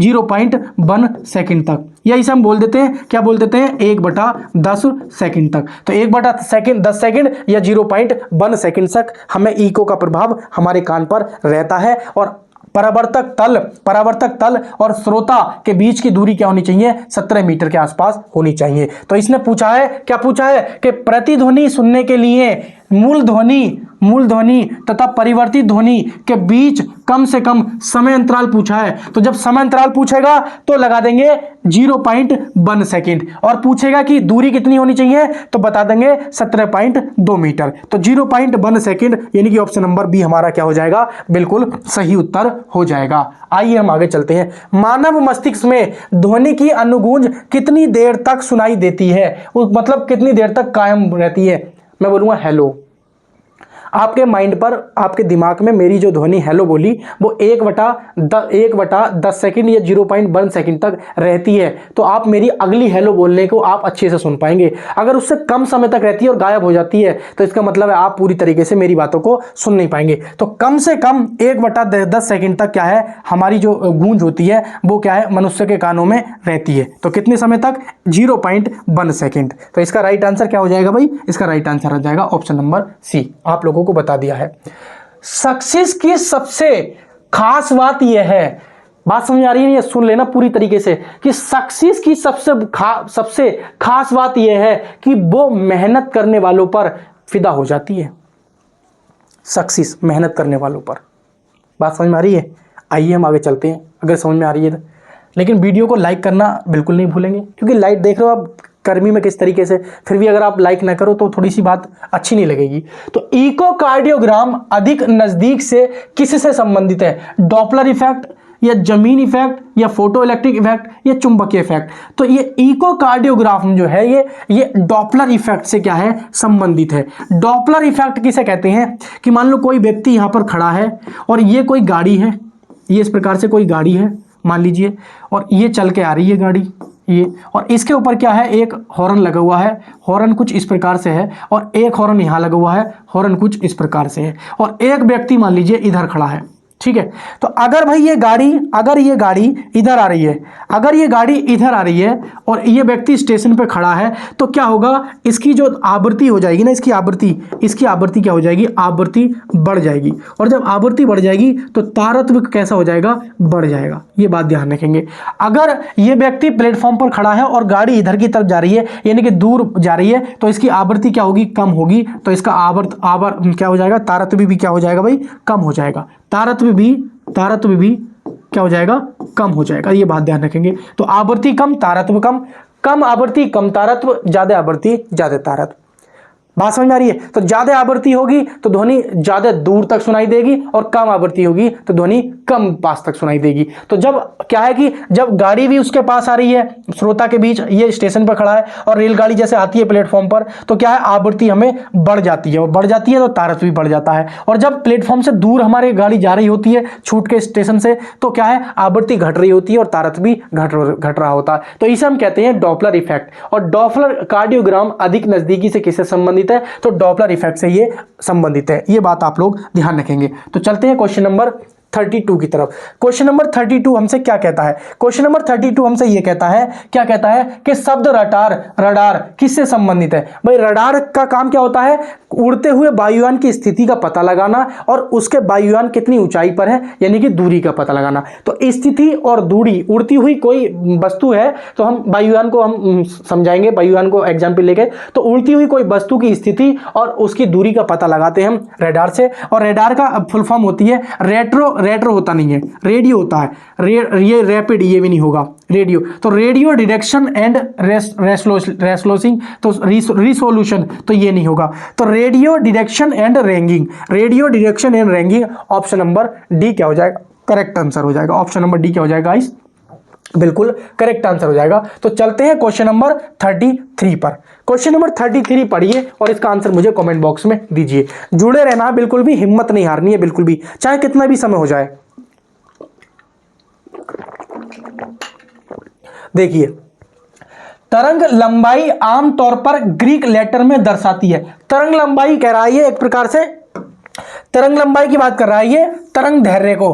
तरंग लंबाई, अगर देखो लंबाई अलग होती है, लेकिन तरंग लंबाई, कोई तरंग कितनी दूर तक जाती है उसे हम बोलते हैं तरंग धैर्य।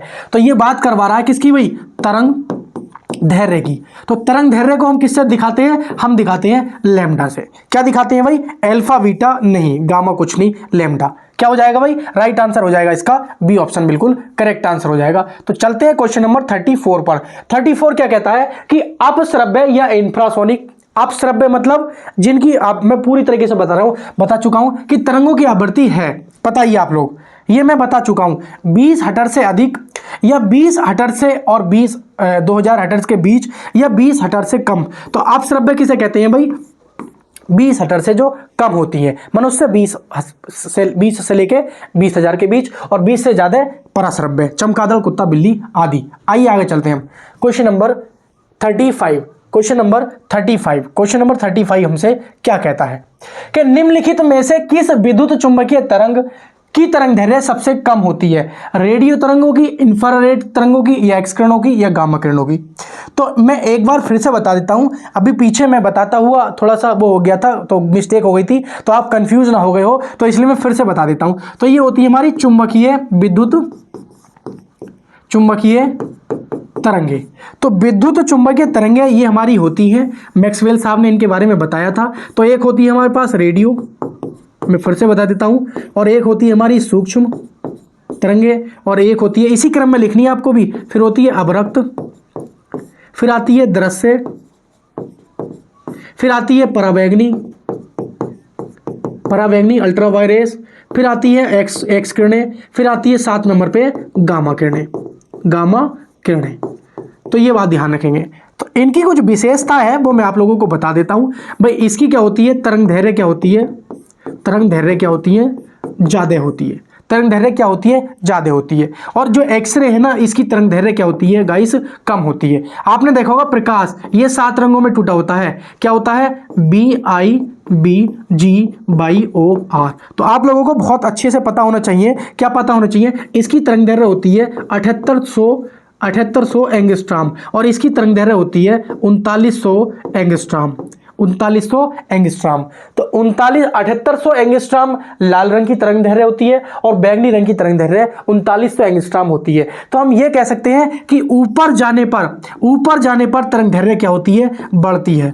क्या होती है, बढ़ती है। और नीचे आने पर भाई, नीचे आने पर क्या होती है, नीचे आने पर घटती है। नोट बना के लिख लेना कि इस प्रकार का लिखना है। दृश्य प्रकार इसमें आ गया। तो ये पूरे हमारी विद्युत चुंबकीय तरंगें हैं और यही से क्वेश्चन पूछा जाता है कि तरंग दैर्घ्य ऊपर जाने पर बढ़ती है तो सबसे ज्यादा तरंग दैर्घ्य रेडियो तरंगें होगी और दृश्य प्रकाश में लाल रंग की होगी, और सबसे कम तरंग दैर्घ्य गामा किरणों की होगी। अगर दृश्य प्रकाश में बात करें तो बैगनी रंग की तरंग दैर्घ्य सबसे कम होती है।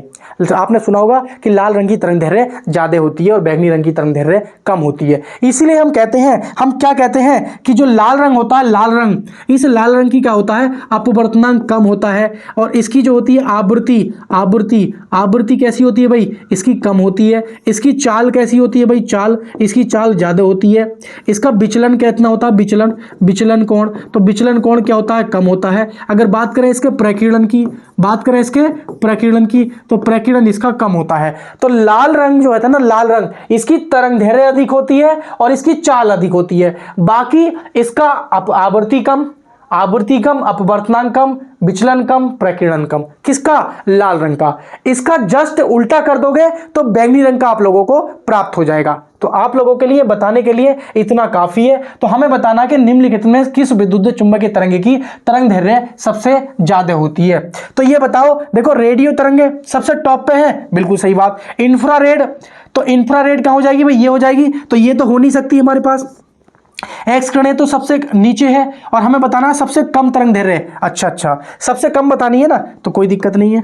तो सबसे कम नीचे वाली की होगी, जो नीचे से सबसे नीचे होगी। तो सबसे नीचे आपको पता है कि गामा किरणें हमें साफ साफ देखने को मिल रही हैं। गामा किरणें, ये देखो, तो इनकी तरंग दैर्घ्य सबसे कम होगी और ऊपर वाली की सबसे तरंग दैर्घ्य सबसे ज्यादा होती है। तो राइट आंसर क्या हो जाएगा हमारा, ऑप्शन नंबर डी सही हो जाएगा। ठीक है, नहीं ध्यान रखेंगे। पूछता सबसे अधिक तरंग दैर्घ्य तो रेडियो तरंगे लगा देते या लाल रंग होता, ये बात आप ध्यान रखेंगे। क्वेश्चन नंबर 36 हमसे क्या कहता है, 36 कहता है कि डैश सूर्य द्वारा उत्सर्जित हानिकारक विकिरण है, गामा किरणें, पराबैंगनी किरणें या अवरक्त तरंगें या अल्फा। भाई सूर्य से कौन सी किरणें आती हैं, पराबैंगनी किरणें आती हैं, अल्ट्रावायलेट, और यही हमारी क्या है, त्वचा कैंसर का कारण बनती है। इसमें भाई कितने कौन की आती है, 3 प्रकार की आती है। और कौन कौन सी आती है, ये आती है अल्ट्रावायलेट ए और अल्ट्रावायलेट बी और अल्ट्रावायलेट सी। तो ये क्या होती है, ये कम हानिकारक होती हैं। कैसी होती है भाई, ये कम हानिकारक होती हैं। ये कम हानिकारक, ये क्या होती है, इनसे त्वचा कैंसर होता है, त्वचा कैंसर होता है। ये कैसी होती है भाई, ये हानिकारक होती है, हानिकारक। तो ये पूरी तरीके से पृथ्वी पर आती है, इनसे कोई नुकसान नहीं होता है, ये कम हानिकारक होती है। ये पृथ्वी पर आती है लेकिन ओजोन परत इसको क्या कर लेती है, अवशोषित कर लेती है। तो ये त्वचा कैंसर का कारण बन जाती है। और ये क्या है, अल्ट्रावायलेट है, ये क्या है, अल्ट्रावायलेट सी है, सी प्रकार की है और ये हानिकारक ज्यादा होती है। तो ध्यान रखेंगे, पराबैंगनी किरणें। आइए, निम्नलिखित में से कौन सा किसी ध्वनि तरंग के प्रति इकाई समय में किए गए दोलनों की संख्या होती है। तो दोलनों की संख्या क्या होती है भाई, आप लोग बताओ। प्रति इकाई समय में दोलनों की संख्या को हम क्या कहते हैं, आप लोग मुझे बताओ। दोलनों की संख्या को हम क्या कहते हैं भाई, दोलनों की संख्या को क्या कहते हैं, हम कहते हैं आवृत्ति।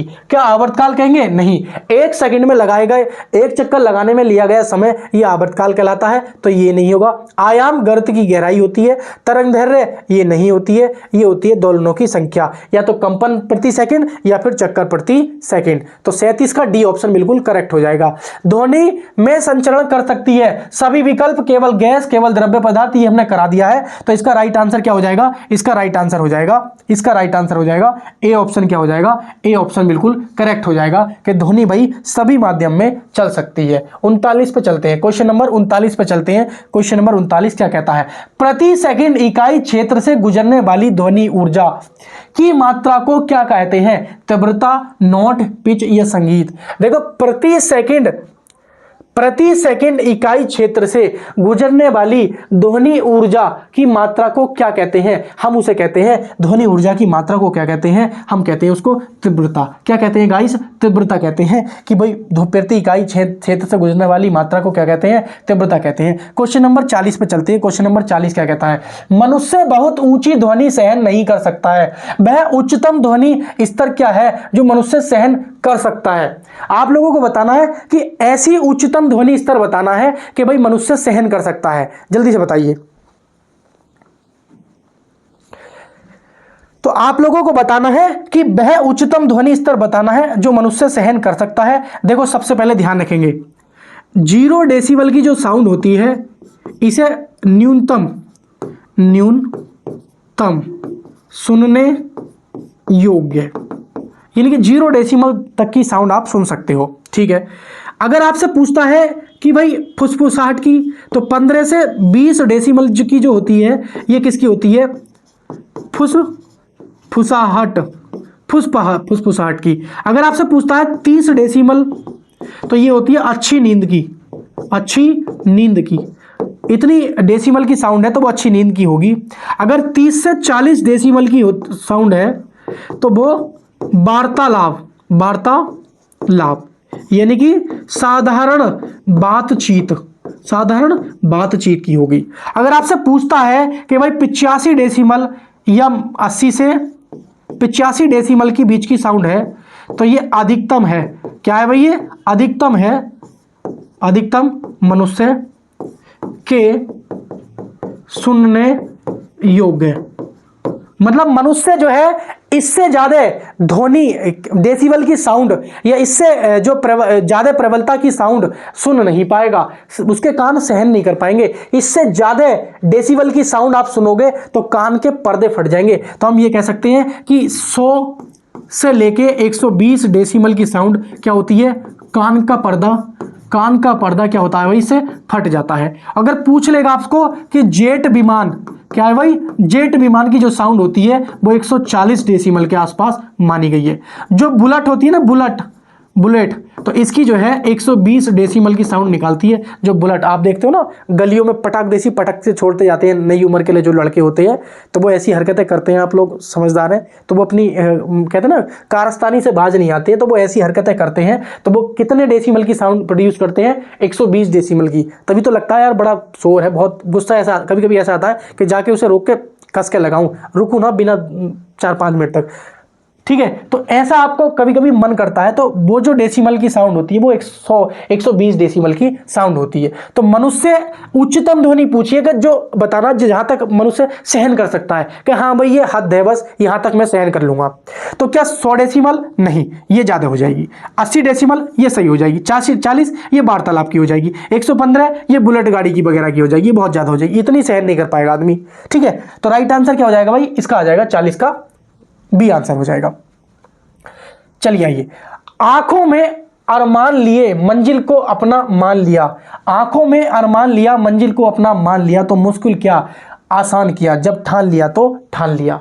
बात समझ में आ रही है भाई? ये कह रहे हैं कि आंखों में अरमान लिया मंजिल को अपना मान लिया, मुश्किल किया आसान किया, जब ठान लिया तो ठान लिया। आइए आगे चलते हैं हम। Question number 40। मात्र 9 प्रश्न और रह गए हैं और लास्ट में आप लोगों को 5 न्यूमेरिकल भी कराऊंगा। इस चैप्टर से 5 न्यूमेरिकल भी कराऊंगा। आइए क्वेश्चन नंबर 41 पे चलते हैं। एक अल्ट्रासोनिक ध्वनि तरंग की आवृत्ति होती है। अल्ट्रासोनिक यानी कि समझ लो नहीं, अल्ट्रा बहुत ज्यादा है, तो उसकी आवृत्ति क्या होगी भाई? उसकी आवृत्ति होगी क्या 2000 होगी? नहीं। 20 नहीं। 200 नहीं। डी ऑप्शन बता चुके हैं, डी ऑप्शन बिल्कुल एकदम। आइए क्वेश्चन नंबर 42 पे चलते हैं। क्वेश्चन नंबर 42 क्या कहता है, आवर्ती और कलाब्दी में संबंध। मैं बता चुका हूं आवर्ती और क्या कलाब्दी यानी कि आवर्तकाल। तो आवर्ती और आवर्तकाल 1/, ये होते हैं, या अगर आप ऐसे भी बोल सकते हो कि आवर्ती बराबर होता है आवर्तकाल का उल्टा। भाई इसका मात्रक क्या होता है, इसका मात्रक होता है सेकंड, और इसका मात्रक क्या होता है प्रति सेकंड। क्या होता है भाई प्रति सेकंड। ये हम कह देते हैं, क्या कह देते हैं भाई हर्ट्ज। क्या कह देते हैं हर्ट्ज भी बोल देते हैं। ये बात आप लोग ध्यान रखेंगे। तो राइट आंसर हो जाएगा भाई, ये तो होगा नहीं, ना ये होगा ना ये होगा, तो ऑप्शन नंबर डी आप लोगों को बिल्कुल साफ साफ दिखाई दे रहा है। क्वेश्चन नंबर 43 पर चलते हैं। क्वेश्चन नंबर 43 क्या कहता है कि बिल्कुल मंद श्रव्य ध्वनि की तीव्रता स्तर बताइए। तो बिल्कुल मंद ये कह रहा है कि वह ध्वनि की तीव्रता, वह ध्वनि की लाउडनेस जो मनुष्य क्या न्यूनतम सुन सकता है। तो क्या 100 डेसिमल या 0 या 10 या 15। तो राइट आंसर क्या हो जाएगा 0, यानी कि ऑप्शन नंबर क्या हो जाएगा बी करेक्ट हो जाएगा कि न्यूनतम पूछा, न्यूनतम 0 डेसिमल तक की आप महसूस कर सकते हो। ठीक है, ज्यादा तो आप लगभग 80 तक की सुनने के लिए आप सहायक हो, और 80 डेसिमल से ऊपर की सुनोगे तो कान के पर्दे फट जाएंगे। ठोस से गैसीय माध्यम में जाते समय ध्वनि की चाल होती है। देखो ठोस है तो ठोस में क्या होती है भाई, ध्वनि की चाल तीव्र होती है, और जब गैसीय माध्यम में जाएगी तो ध्वनि की चाल कैसी होगी, तो ध्वनि की चाल क्या हो जाएगी घट जाएगी। भाई ठोस से आप कहां जा रहे हो, भाई ठोस से कहां जा रहे हो, भाई ठोस से आप जा रहे हो गैस में। जब गैस में जा रहे हो तो इसमें गैस के अणु दूर दूर होते हैं, और ठोस में इसके ठोस के किसी माध्यम के अणु ठोस माध्यम में इसके अणु पास पास होते हैं। तो इसमें टक्कर जल्दी जल्दी लगेगी, और इसमें स्पीड तेज होगी और इसमें स्पीड कम होगी। तो आप देखें, ध्यान रखेंगे स्पीड क्या होगी गाइस, घटेगी। स्पीड क्या हो जाएगी, घटेगी। स्पीड क्या होगी भाई, घटेगी। क्वेश्चन नंबर 45, ये लास्ट क्वेश्चन है, और इसके बाद हम 5 न्यूमेरिकल करेंगे। यहां तक आप लोग आ गए हो तो ये लास्ट क्वेश्चन है, इसके बाद हम 5 न्यूमेरिकल करेंगे। किसी अन्य कमरे में बात कर रहे लोगों की बातें हमें ध्वनि तरंग के वेग के कारण सुनाई देती है। किसी अन्य कमरे में बात कर रहे लोगों में हमें बातें ध्वनि तरंग के किस के कारण सुनाई देती है। तो आपने सुना होगा विवर्तन, बेंडिंग ऑफ लाइट। जैसे प्रकाश का मुड़ना वैसे ध्वनि का मुड़ना। तो ध्वनि क्या होती है, विवर्तन। क्या है, विवर्तन पर काम करती है। किस पर काम करती है, विवर्तन। जैसे मैं अभी क्लास ले रहा हूं जस्ट, तो मैंने अपना गेट क्लोज कर रखा है, लेकिन मेरी जो ध्वनि है ना गेट के नीचे से होके या ऊपर से, यानी कि ध्वनि में क्या है बेंडिंग ऑफ लाइट। आपने प्रकाश का तो सुना होगा, तो ध्वनि में भी ये गुण होता है, विवर्तन का गुण ध्वनि और प्रकाश दोनों में होता है। प्रकाश भी मुड़कर जा सकता है और ध्वनि भी मुड़कर बाहर जा सकती है। ये बात आप लोग ध्यान रखेंगे। तो 35 का क्या हो जाएगा, राइट आंसर बी हो जाएगा। तो न्यूमेरिकल क्वेश्चन हम करने जा रहे हैं। अब न्यूमेरिकल क्वेश्चन हम करेंगे, और न्यूमेरिकल क्वेश्चन आइए हम सॉल्व करते हैं। क्वेश्चन न्यूमेरिकल किस प्रकार से सॉल्व करेंगे, आइए।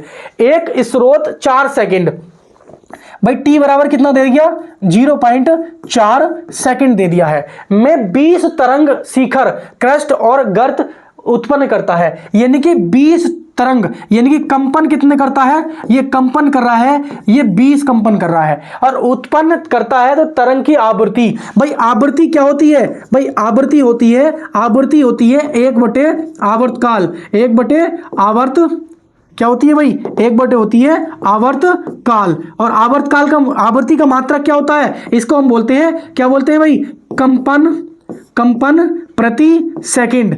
कंपन प्रति सेकंड ये बोलते हैं, ये हम बोल देते हैं इसको चक्कर प्रति सेकंड। क्या बोलते हैं भाई, चक्कर प्रति सेकंड, चक्कर प्रति सेकंड। तो आप क्या है, आप इसमें लगा देंगे भाई, एक फॉर्मूला तो आपका ये हो गया आवृत्ति का, ये वाला, और एक आपका ये हो गया, और एक आपका ये हो गया। तो आपको पता है कि कंपन भी दे रखे हैं और प्रति सेकंड भी दे रखे हैं, तो हमें आवृत्ति चाहिए। तो आवृत्ति को हम किससे लिखते हैं, एन से लिखते हैं। भाई आवृत्ति को किससे लिखते हैं, एन से। तो एन बराबर क्या हो जाएगा, एन बराबर क्या हो जाएगा, एन बराबर हो जाएगा कंपन प्रति सेकंड। और कंपन कितनी करती है 20, और कितने सेकंड में 0.4 सेकंड में। तो इसे हम उड़ाएंगे ऊपर, क्या हो जाएगा 200। तो 200/4 ये हो जाएगा 25। कितना हो जाएगा 25। तो आपका राइट आंसर क्या आ जाएगा भाई 25 हर्ट्ज। कितना हो जाएगा 25 हर्ट्ज, यानी कि 200 क्या हो जाएगा, 200 को 4 से भाग करेंगे तो 25 आ जाएगा। तो 25 हर्ट्ज। क्या इसमें ऑप्शन में नहीं है, क्या ऑप्शन में नहीं है 25 नहीं, 4 से भाग करेंगे 50, माफी चाहता हूं। तो 200 को 4 से भाग करेंगे तो कितना आएगा भाई, बिल्कुल माफी चाहता हूं तो कितना हो जाएगा 50 हर्ट्ज। मैं तभी तो देख रहा था, तो 50 हर्ट्ज। तो राइट आंसर क्या हो जाएगा, ऑप्शन नंबर डी क्या हो जाएगा, करेक्ट आंसर हो जाएगा। तो हमने लगा दिया कंपन प्रति सेकंड, कंपन 20 कंपन करे कितने सेकंड में, 0.4 सेकंड में। आइए, बहुत बेहतरीन न्यूमेरिकल था ये। आगे चलते हैं, क्वेश्चन नंबर 47 पर चलते हैं। कंपन कर रही वस्तु का समय अंतराल 0.04 सेकंड है, यानी कि टी का मान कितना दे रखा है, 0.04 सेकंड दे रखा है। तो तरंग की आवृत्ति क्या होगी, आवृत्ति आप लोगों से फिर से पूछी है। तो आवृत्ति बराबर होता है 1 ये टी। तो आवृत्ति पूछिए तो 1/0.04। आप लोग इसे जब आप सॉल्व करोगे तो ये पॉइंट उड़ाओगे, 2 जीरो ऊपर बढ़ा लोगे तो ये आ जाएगा 100/4, और 100 से आप काटोगे तो 25 चौका 100 होते हैं, तो 25 हर्ट्ज। क्या हो जाएगा भाई, 25 हर्ट्ज, यानी कि ऑप्शन नंबर बी क्या हो जाएगा, बिल्कुल राइट आंसर हो जाएगा। ऑप्शन नंबर बी क्या हो जाएगा, बिल्कुल राइट आंसर हो जाएगा। इस प्रकार के न्यूमेरिकल अक्सर एग्जाम में पूछे जाते हैं, तो ये तो आपसे आने ही चाहिए। अगर आप रेलवे एग्जाम को टारगेट कर रहे हो तो आपकी तैयारी बहुत बेहतरीन होनी चाहिए। और इस बार वैकेंसी तो इतनी आ गई है कि जिसका कोई तोड़ नहीं भाई, जिसका कोई तोड़ नहीं, जिसका कोई तोड़ नहीं,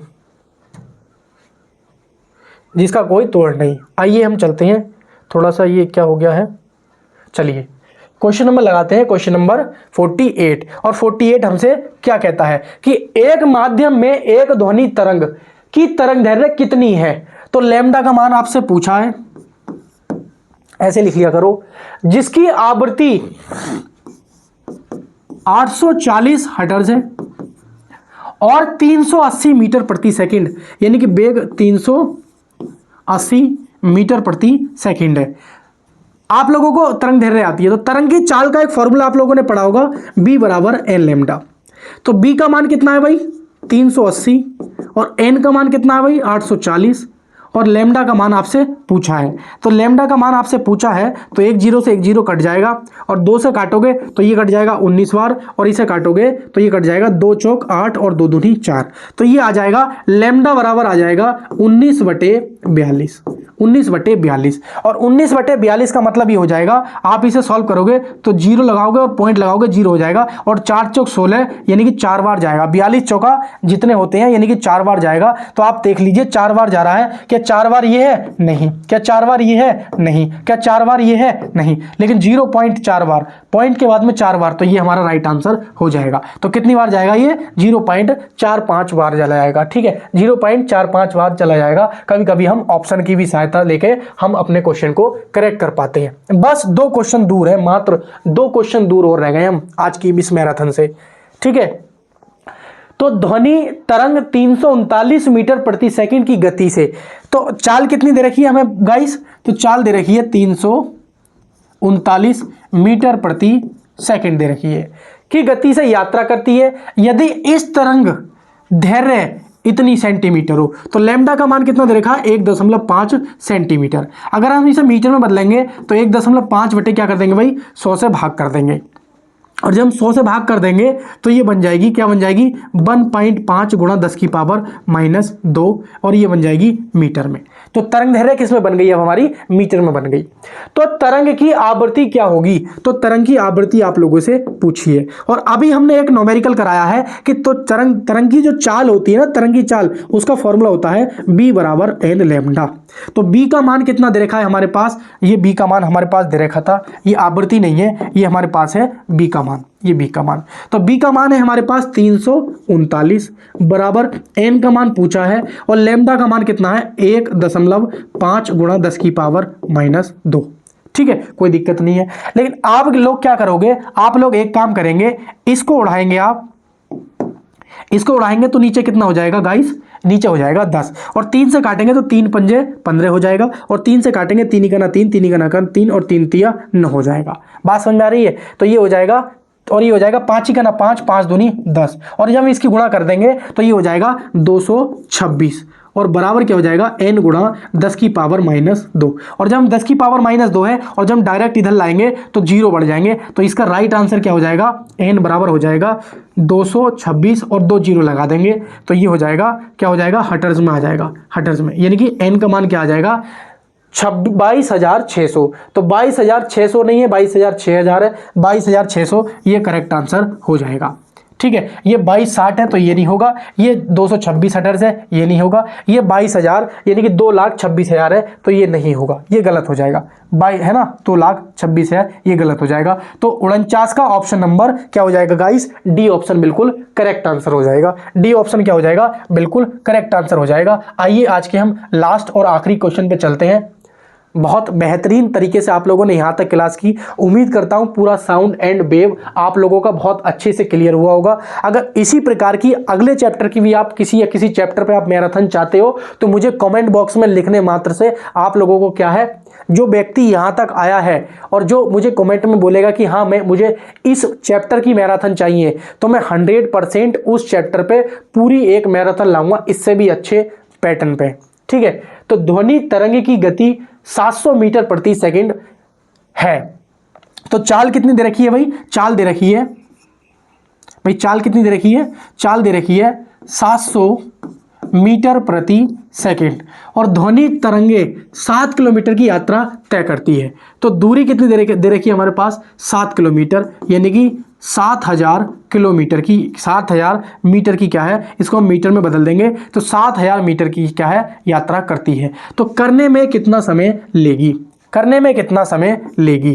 तो एक आपने तरंग की चाल का सूत्र वो तो पढ़ा ही है आपने, b बराबर n लेमडा। एक तरंग का सूत्र और होता है, क्या होता है, चाल बराबर होता है हमारा, चाल बराबर होता है दूरी बटे समय, दूरी बटे समय। हमसे पूछा है समय, तो समय बराबर क्या हो जाएगा, समय बराबर हो जाएगा दूरी। तो दूरी कितनी हो जाएगी हमारे पास, 7,000 और चाल नीचे आ जाएगी, तो चाल है हमारी 700। जब आप इसे काटोगे तो कितनी बार चला जाएगा, 10, और समय का मात्रक हो जाएगा सेकंड, यानी कि 10 सेकंड, यानी कि ऑप्शन नंबर बी हमारा राइट आंसर हो जाएगा। तो गाइस आज तक आप लोग, अब तक मतलब ये है कि आप लोगों ने ये पूरी क्लास ली है, तो मुझे बताएंगे कि आप नेक्स्ट मैराथन किस टॉपिक पर चाहते हो, किस चैप्टर पे चाहते हो, मैं जल्दी लेके आऊँगा आप लोगों के सामने। और यहाँ तक आप लोगों ने वीडियो देखी है तो प्लीज़ लाइक करें, और चैनल पे अगर नए हैं ना तो जल्दी से सब्सक्राइब कर लें, क्योंकि मैं स्पेशल केवल साइंस पढ़ाता हूँ अपने यूट्यूब चैनल पर। क्या पढ़ाता हूँ, ओनली साइंस। तो थैंक यू साथियों, मिलेंगे कल की क्लास में, तब तक के लिए नमस्कार, जय हिंद साथियों।